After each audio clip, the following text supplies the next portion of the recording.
வணக்கம் மக்களே, சற்று முன் வெளியான செய்தி ஒன்று வெளியாகுள்ளது. தமிழக சட்டமன்ற தேர்தல் 2026 கருத்து கணிப்பு முடிவுகள். ஓடும் ரயிலில் நடந்த சுவாரஸ்யமான விஷயங்கள். வாங்க வீடியோவை முழுமையாகின்றார்.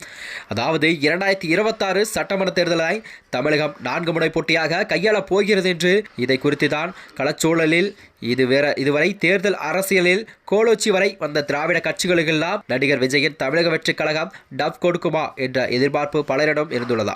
அதாவது திமுக தலைவர் விஜயகாந்த் போலவே கவனம் பெறுவாரா, முதல் தேர்தலேயே புதிய சரித்திரம் ஒன்றை படைப்பாரா, தமிழக மக்களின் ஆதரவு எந்த அளவிற்கு அவருக்கு கிடைக்கப் போகிறது என்பதுதான் களம். அதாவது விஜயை சமாளிக்க திமுக அதிமுக கட்சிகளெல்லாம் எந்த மாதிரியான வியூகங்களை கையாளப் போகிறது போன்றவற்றை விவாதிக்கப்பட்டு வருகிறது.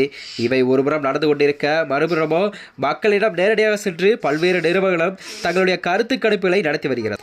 இந்நிலையில்தான் சுவாரஸ்யமூட்டும் வகையில் ஓடும் ரயிலில் கூட இளைஞர் ஒருவர் கருத்து கணிப்பை நடத்தியுள்ளார். இது ஒரு டம்மி எலெக்ஷன் என்றும் அவர் குறிப்பிட்டுள்ளார். அதாவது இது தொடர்பாக வீடியோ மற்றும் தகவல் இணையதளத்தில் ஒரு பேசும் பொருளாக மாறியிருக்கிறதாம். ஈரோட்டில் இன்று இரவு 8 மணி மதுரை நோக்கி புறப்பட்ட ரயிலில் தான் கடந்த சில முன்களுக்கு முன்பு இந்த கருத்து கணிப்பு ஒன்று நடைபெற்றது. இந்த கருத்து கணிப்பின் முடிவை சட்டென கூறுவதற்கு முன்பாக மக்கள் எந்த மாதிரியான தங்களுடைய மனநிலையில் இருக்கிறார்கள் என்பது தொடர்பாகத்தான் அவர் பகிர்ந்து கொண்ட தகவல்களை சிலவற்றை காண்கலாம். திமுகவானது அதிமுக மீது அதிகமாக திமுக மீது சுமர்சான கட்டல்களை சுற்றங்களையும் வைத்துள்ளது திமுக. ஆனால் இரு தரப்பினமே ஊழல் இருக்கிறது.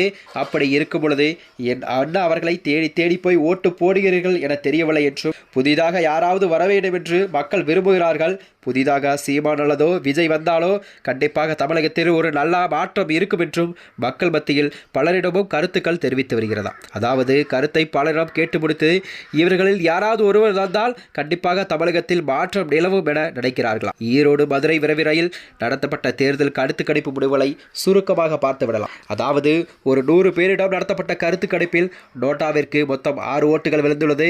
நாம் தமிழர் கட்சிக்கு 10 வாக்குகள். 3வது இடத்தில் திமுக உள்ளதாம். இதற்கு 18 வாக்குகள் விழுந்துள்ளது.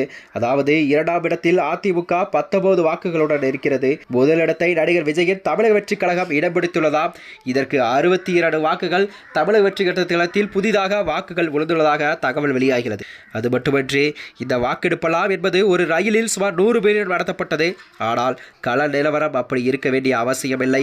கடந்த ஜனவரி மாதம் கூட நிலவரப்படி ஒட்டுமொத்த தமிழகத்திலேயே 6.36 கோடி வாக்காளர்கள் இருக்கிறார்கள்.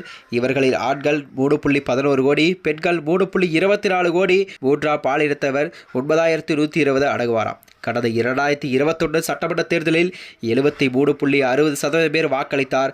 இதற்கு முன்பாக 2016 தேர்தலில் கூட 74.81% பேர் தங்கள் வாக்குகளை பதிவு செய்துள்ளனர். எனவே 2026 சட்டமன்ற தேர்தலை பல கோடி பேர் வாக்குகளில் சூழல் கண்டிப்பாக வெற்றி யார் பக்கம் வேண்டுமானாலும் திரும்பலாம். ஏனென்றால் இன்னும் சட்டமன்ற தேர்தல் 2026 சட்டமன்ற தேர்தலுக்கு 9 மாதங்களே இருக்கும் நிலையில் கண்டிப்பாக மக்களின் மனநிலை எப்படி இருக்கும், அவர்கள் புதிதாக யார் வர வேண்டும் என்பதை குறித்து அரசியல் வட்டாரங்களில் பெரும் பரபரப்பையும் ஏற்படுத்துகிறது. மேலும் இதுபோன்ற வீடியோக்களை தெரிந்து கொள்ள நமது சேனலை மறக்காமல் சப்ஸ்கிரைப் செய்து கொள்ளவும். நன்றி, வணக்கம்.